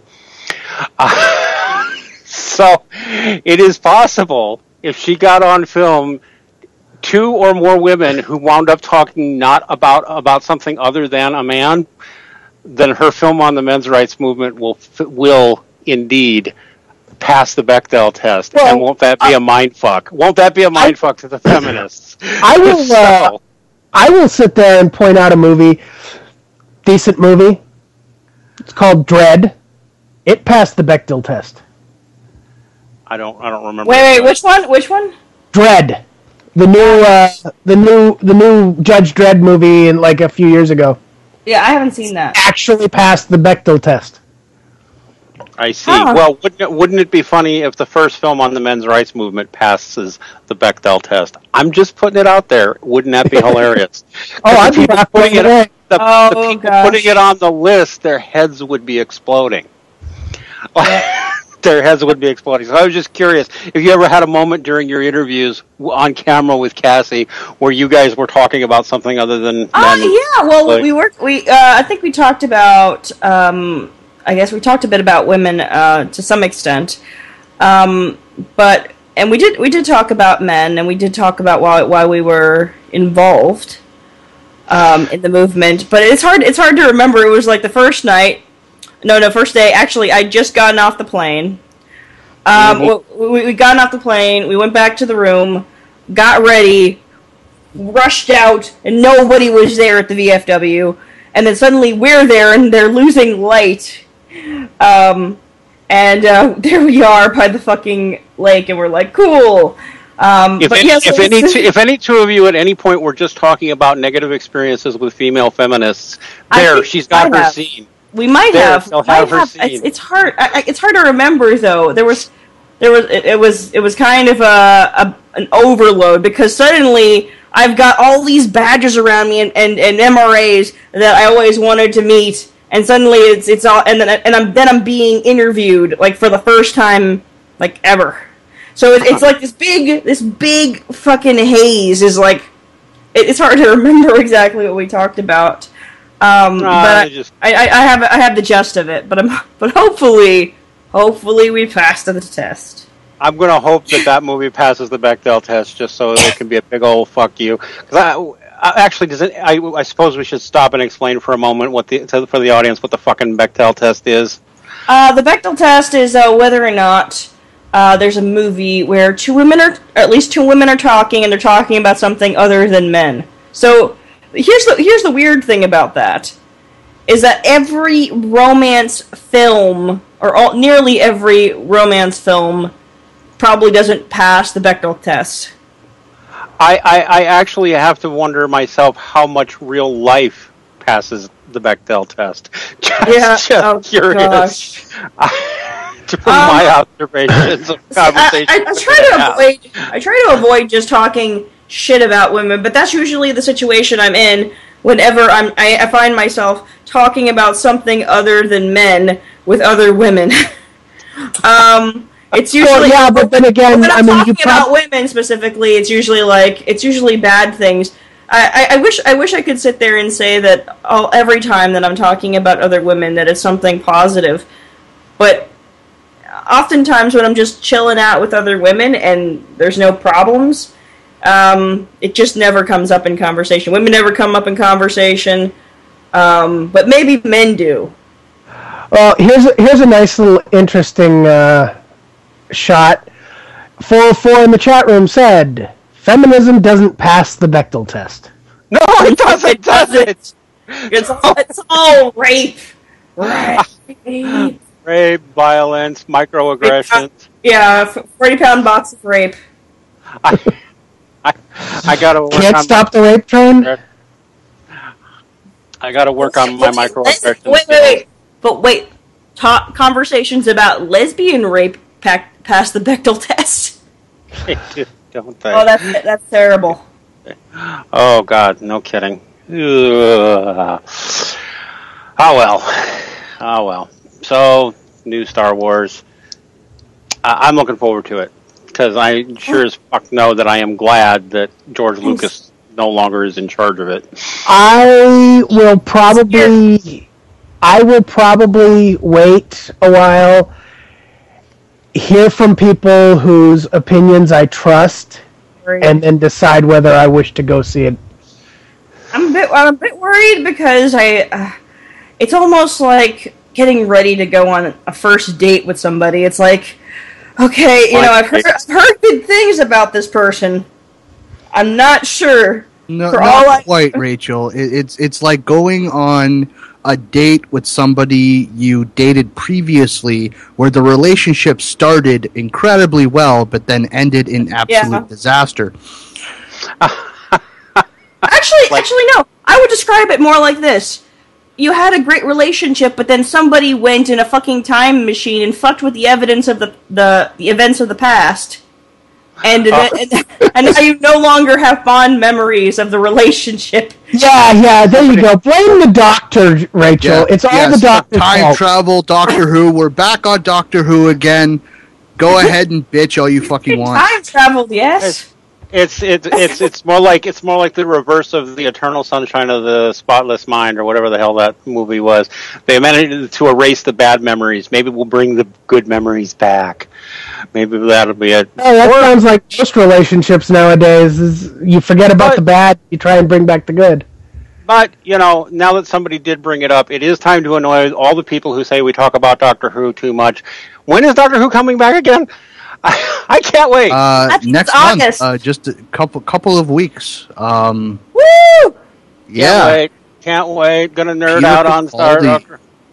And so when are we going to have a female doctor? When are we going to have a female doctor? That will actually be the time when feminism finally triumphs and women are advanced. Sorry, now I'm just being snarky. Oh my gosh. Yeah, they were like, why isn't there a female doctor? Why couldn't they make it actually, because he's a guy. Actually, technically, there were female Time Lords can Have regenerate. been known to do that. Yeah, they have been known to start off as male and regenerate, and then they're a female, or starting female and then regenerating into a male. It happens. Yeah, that could get really freaking weird if you're married to a Time Lord who did that. But I have the date. The premiere in the U.S. is August 14th. August 14th. Okay, so we have a whole month. Darn it. My body we have is to wait ready. an entire month. Wait a minute. They're going on Thursdays now? I thought it was like always Saturdays. They say August 14th, but Coleman and Capaldi will be in New York on the 14th, so that would mean the following Saturday. Who's Coleman again? Jenna Coleman. Okay. Clara Oswin Oswald. Clara Oswald. So are they just doing like a premiere at a theater then on the Thursday, and then it's airing? I think that's possible. All the article I saw said it was August 14th that they would be in New York for the premiere. The BBC's got to be crazy happy. I mean, they went from occasionally being able to sell a show to an American audience to now having multiple shows that American audiences just can't get enough of. Doctor Who, only one of them. I mean, I don't know. That's just a change of subject, I guess. But we're seeing an awful lot of stuff from the Brits coming over here now, more than we used to. Yep. Gosh. I remember talking to at least one British guy, and he was like, why the fuck do you guys like our shows? I think they blow. And I'm like, I like Doctor Who and Sherlock. Well, I'll tell you. Actually, I can answer for this one. I can totally answer for this one. The Brits It's not a feminist answer, is it? No, it isn't. Although I could probably give me a little time and I can make one. But no. Actually, the Brits have a lot of really shit television that you would really rather have scrubbed out of your brain than to watch. Or if you did watch it, you'd want it scrubbed out of your brain because it's just shit, and they make shit just as bad as Hollywood. The thing is, they don't export their shit. They export their really good stuff. So you get this impression that they have great television over there. No. It's just like if all we did was send our very best over there, they would think, wow, Americans have nothing but great television. But, of course, we know that's not true either. I mean, there is a different approach to how they do shows that I like better, which I could get into. I think I have. But in general, no, there's a lot of really crappy British television. I've seen some of it. It's just as crappy as our crap television. Some of it is so bad, it's just like, oh my God. But when they have gold, they send it over here, and we get to enjoy it. So, and now we're getting more of it than ever. So, Apocalypse, bury your gold. Huh? The apocalypse is coming, bury your gold. That's right. That's right. So, there you go. Well, is it time we start wrapping the episode up, or? We have about 15 minutes. I'm actually kind of debating on whether or not I should introduce a blind topic to end the show with, or if we should just save that for another show. I'm not too sure. I'm good either way. I'm good. We could do this. WoW players. What do you got? What do you got for us, Christian? What do you got? Blind for us? topic. World of Warcraft players. Actually, for the most part, MMO players are fucking assholes. Now, let me just Yes, I am. Okay, let me just lay the groundwork here. Okay, what I mean when I say they're assholes is, for the most part, MMO players are the most cruel-intentioned, sociopathic, narcissistic, evil, sick, demented human beings on the fucking planet. It's like if you were to take Hitler, Mao, Stalin, Lenin, and Satan, cut them up into millions and millions of little pieces, and then put a little bit of each into every MMO player. That's like, they are just This evil. explains to me, if this is true, it explains completely to me why Will Wheaton is a Warcraft fan. But tell me what led you to this conclusion. Well, I was playing World of Warcraft on a private server called Molten WoW, which, by the way, if you're in the market searching for a private server to play because you don't like Cataclysm or Mists of Pandaria now, stay away from Molten, because Molten has one of the most hostile communities I have ever seen in the WoW universe. Ever. So Will Wheaton would fit in well there. Sorry, I can't get off of hating on Will Wheaton because he's a real asshole. But when it comes to WoW players, they can't seem, or at least they don't want to, I'm going to say they don't want to, set a clear line between what is known as ganking, and ganking is just, killing a low-level player, a player that has no way of defending themselves. There's no recourse. They're like not a level strong 90 enough. coming in and attacking a level 30. Yes, that's ganking. And they don't want to draw a line between that and griefing, which is just outright harassment, corpse camping for 20 minutes or more. I was playing on Molten's Wrath of the Lich King server, Ragnaros, and I was in Valiant's Keep, leveling up. I had just hit level 68, and a rogue on the opposing faction showed up, and he was there for nearly 4 hours, corpse camping lobbies and killing quest givers. For nearly 4 hours. wow. That's taking griefing to a whole new level. I almost wonder if this is just a lot of younger teens that are doing this shit, because there is a little bit of sadism with younger players, because they haven't yet learned that this kind of behavior is completely unacceptable. Or maybe they have, and they just don't give a fuck. Well, see, that's the thing, is when I see that stuff, I generally pull out one of my higher level characters, and I hunt them. See, now, Well, I mean, 404 in the chat said griefing is acceptable if the other moron initiates it, though. I will agree with that. If you start griefing somebody and they log on to one of their high level tunes and they come and grief you right back, don't fucking complain. Well, I've seen it numerous times where guys will grief, and then I see them just get corpse camped by a group of 10 to 12 others, and it literally is, hey, don't do this shit. We're gonna frickin' beat you down for it. And the people who sit there and do that, who sit there and defend the lower levels, I give them props. I am a big fan of doing that to people who just go out of their way to be complete dicks. But we need to start with banning these fuckers.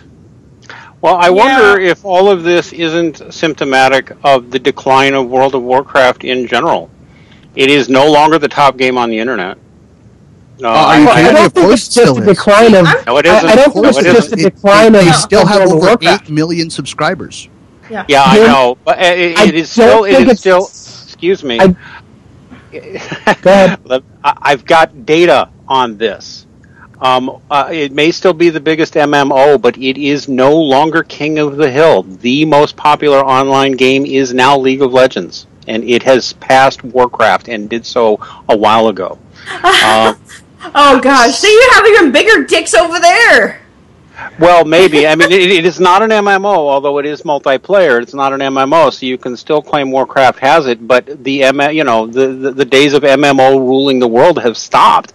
League of Legends is there's more people playing it on any given day than there are playing that or Call of Duty, for that matter. 32 million players monthly I think that's what Warcraft had, but Warcraft has gone down in popularity, and the top online game now is League of Legends. The most played video game in the world is League of Legends right now. I can see why. Forbes had an article about it. Yep.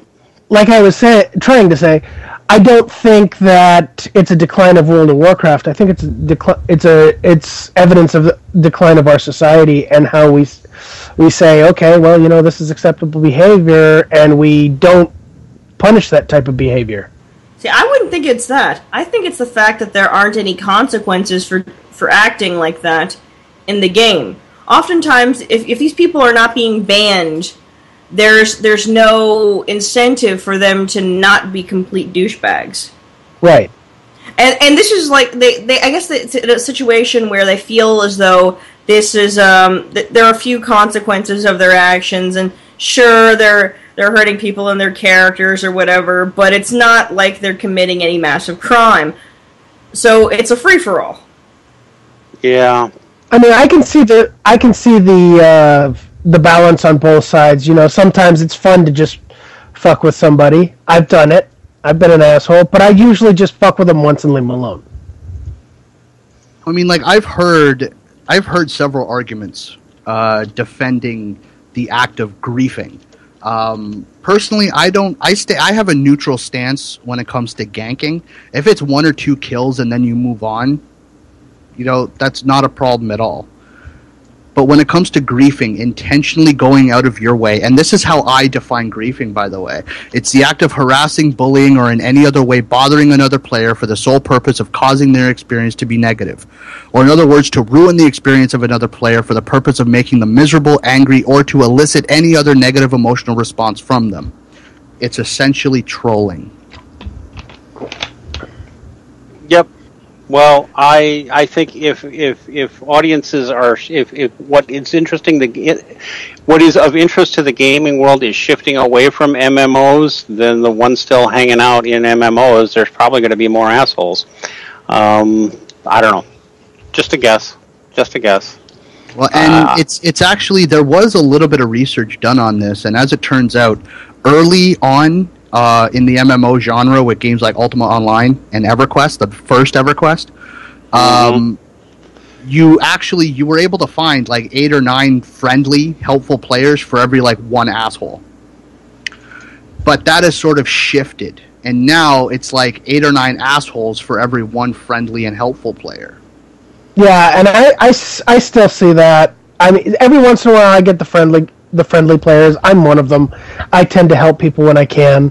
But a lot of the times you still see that the jackasses coming out and just trying to ruin everybody else's gaming experience. And I'm like, why? I've actually asked the guy, why are you doing this? What is the point of this? And he said, it's fun. I'm like, it's fun for who? And when people turn around and smack you down, is it still fun? He's like, no, it's not fun when I get smacked down. It's fun to do it to other people. I'm like, okay, so there's no empathy there? Like, the Germans have a word for this. Okay, it's called Schadenfreude, deriving pleasure from the pain and misfortune of others. Mm-hmm. Now, isn't that a very sick and twisted and demented mentality to have? Yes. Well, especially if it's a standing mentality and not just I'm feeling some pleasure watching this particular asshole suffer at this moment, which is juvenile, but not. You know, like Schadenfreude is deriving pleasure from the pain and misfortune of others, meaning anybody, even innocents. Yeah, well, at its most psychotic, that's what it is. Yes, I've used that word Schadenfreude many times, and I'm feeling Schadenfreude right now because this dickhead Will Wheaton has just been embarrassed, and I'm pleased to see that. But if it's just a way of life, if this is how you derive your primary entertainment, then yeah, that's pretty sick, and it sounds like that's starting to happen. But I mean, haven't there always been griefers like that? There have, but not as much as there are now. Well, misery loves company. I'm betting these people are miserable in their daily lives. The reason why you see this more prevalent is because there's no real consequence. Back in the day, when there wasn't an online, someone griefed somebody, they ended up getting run through with a fucking sword, run over, shot, or blown up. There's no real fucking consequence. That's why people can be assholes.